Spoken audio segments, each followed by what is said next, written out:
no honky. What's going on, everyone, and welcome back to the channel. Today we're going to go over the steps to take when you're trying to diagnose a no horn issue on a 97 to 2008 Jeep Wrangler TJ. Now you might say to yourself, a no horn issue, that's normally a fuse, isn't it? And that answer would normally be yes, but sometimes not really, if that makes any sense. When a no horn issue, it's normally just a fuse, but nowadays they include relays in the circuitry, and all that does is just throw a big wrench in the works. Okay, so you checked your fuse. The fuse checks out okay. What's the next step? What is it? Exactly, check your relay. How do you check your relay?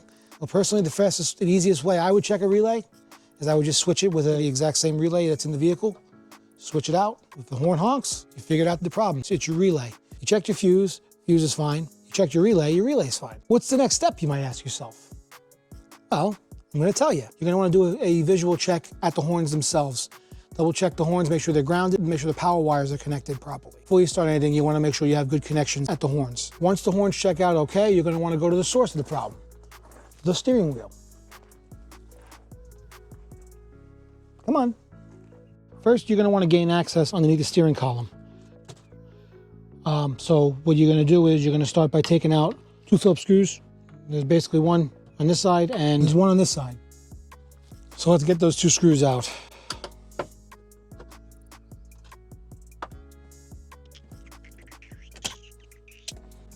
Once you take this off, put the panel to the side. Yours is not gonna be tethered to a wire like mine is. That's a part of my radio. Then you take the Phillips screwdriver and you take out the screws.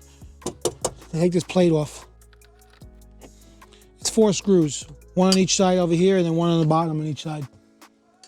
And once that plate is loose, just put it off to the side. Once you get that pan out of the way and you have access to the 3 screws underneath that hold this cover on, it's gonna give you access to the steering column plugs and wires, and that's what you're looking for. Basically, you're gonna wanna go screw in the back over here, screw here and screw here. You remove this cover. All you gotta do is get access to the bottom. Don't worry about removing the top. It's gonna gain you access to this wire harness underneath. But wait.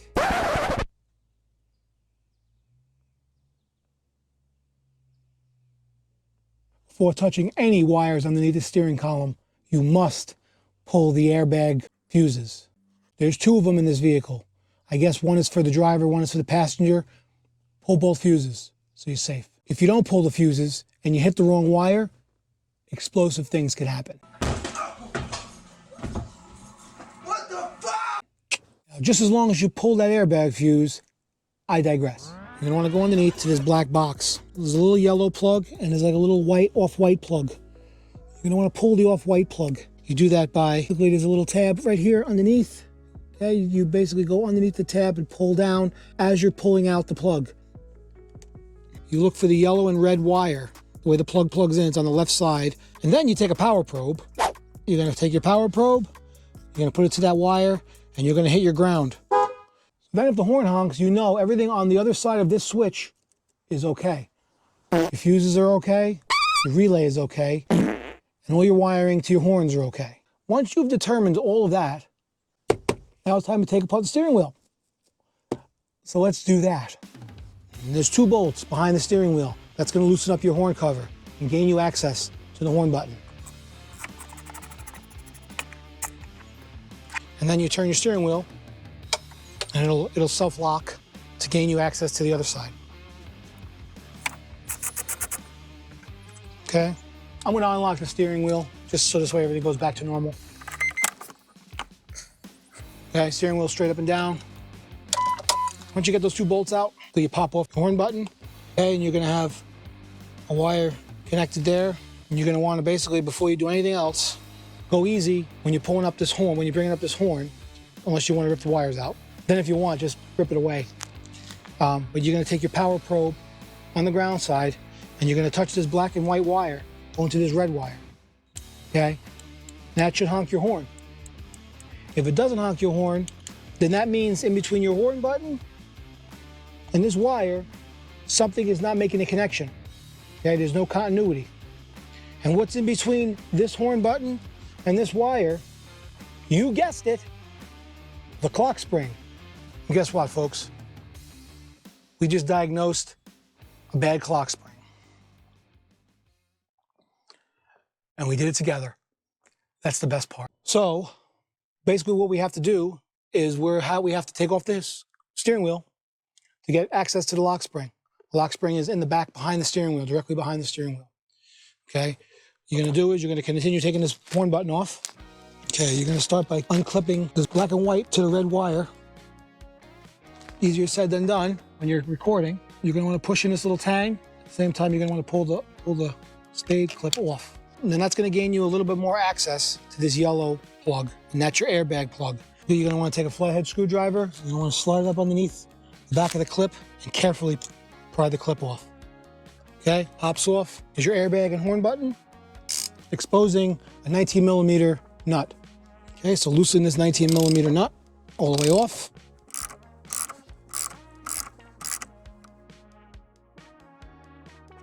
This vehicle requires the steering wheel to be pressed off. Some don't, some are just splined on. This is splined and pressed on.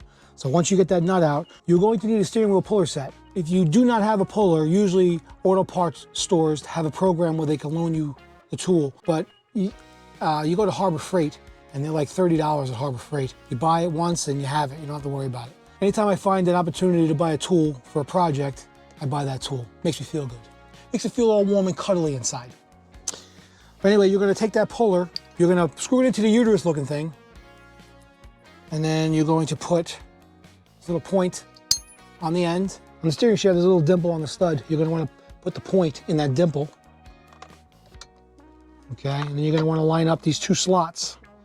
And you're gonna take your bolts, the right size bolts, and you're gonna put the bolts through the slots and start threading it onto the threads. I'm the kind of person who likes to get full thread penetration. We don't have to tighten it with a tool. All you do is basically hand tighten the screws till they stop. You're just basically connecting the tool to the steering wheel. And then you're gonna tighten this middle piece on that stud. Once it's done correctly, you're going to drive it home. Okay? Shouldn't be that tight. It's gonna get to the point where it's tight, and then it's gonna pop, and then that's when you know it's loose. All right, once it gets to that point, you just drive it home. And then basically you're done with this puller. Once you get your steering wheel off, it gives you access to your lock spring. Before you go whipping it off, don't forget that yellow plug that you gotta get out from the back. That one's got a little black tab on top there, so you're gonna have to take your screwdriver, wedge it in between as you pull out the plug, like that. And then once you get that out, you just pop off your lock spring. The issue that we're having is inside of here. This here is what gives you the continuity from these wires to this plug and still allows you to turn the steering wheel. Okay, there's like a big ribbon in here. Now, if you take the steering wheel off and put it back, if yours is good, make sure you do not turn this, because once you turn it, it makes the ribbon go past where the steering wheel is going to go. The first time you go to turn the steering wheel lock to lock, you're going to snap it. As a matter of fact, let's take this apart. We'll see exactly where the damage is. Before we take it apart, even though we tested the car, let's use a multimeter to test the unit itself. You start by switching the multimeter to the continuity setting. Some multimeters have a chime when they sense continuity, and others just have it on the display. While holding one part of the multimeter to one of the outside wires, touch each prong that plug into the back of the lock spring. If you don't get any sense of continuity, then the ribbon is ripped on the inside. Let's take it apart and find out. Take it apart, there are 5 T8 bolts holding it together. You basically unscrew the 5 bolts and then you pop the cover off. And I already see the issue with this. Right here where the ribbon is snapped, and that's where it loses its continuity, rendering this part trash. So we got the new clock spring and we're gonna install it. And basically all you gotta do is just put everything back the way you took it apart. It's not that tough. It's going to snap back in place. You do that, make sure everything is in where it has to be. I got this off of eBay. It was like about $35. The link is going to be in the description down below. I'm going to put this cover back on, this bottom cover.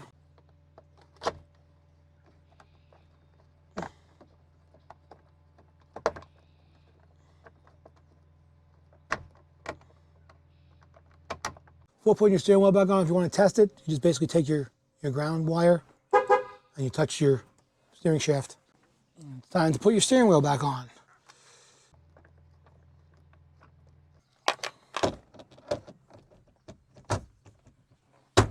Along with your 19mm nut.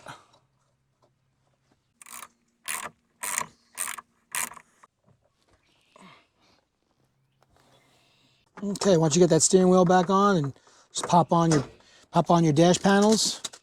Okay, then you're going to want to connect your airbag back up. All right, and then your horn button. You're going to want to bolt your horn button back in from the back.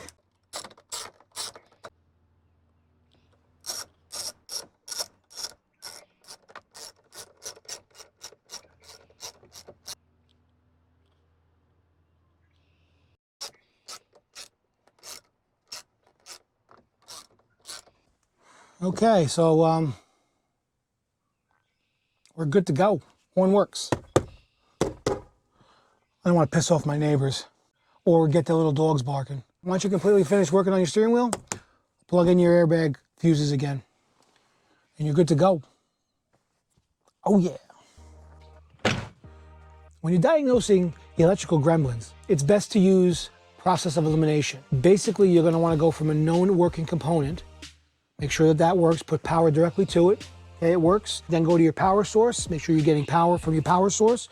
If you have relays, make sure your relays are working correctly. If all that checks out, go to your switch. In this case, the switch was the horn button. Okay, check your switch, make sure your switch works, make sure the wires in between your switch work. We had that situation where it was a clock spring, that's a weak point. So you gotta check your weak points. In this situation, a multimeter is your best friend. If you don't really know the ins and outs of a multimeter, I suggest you learn about them. There's plenty of videos on YouTube. If you liked the video and it was helpful, I'd appreciate a like. If you're not subscribed, just think about it. Summer's coming, there's gonna be a lot more projects. I'm on Instagram at a.patriotstouch. I'm on Facebook and TikTok at a Patriots Touch. Check us out on there. Thank you for watching, and have a nice day. Today we're going to go over the steps on what to do when you realize that your horn doesn't work on your 97 to 2008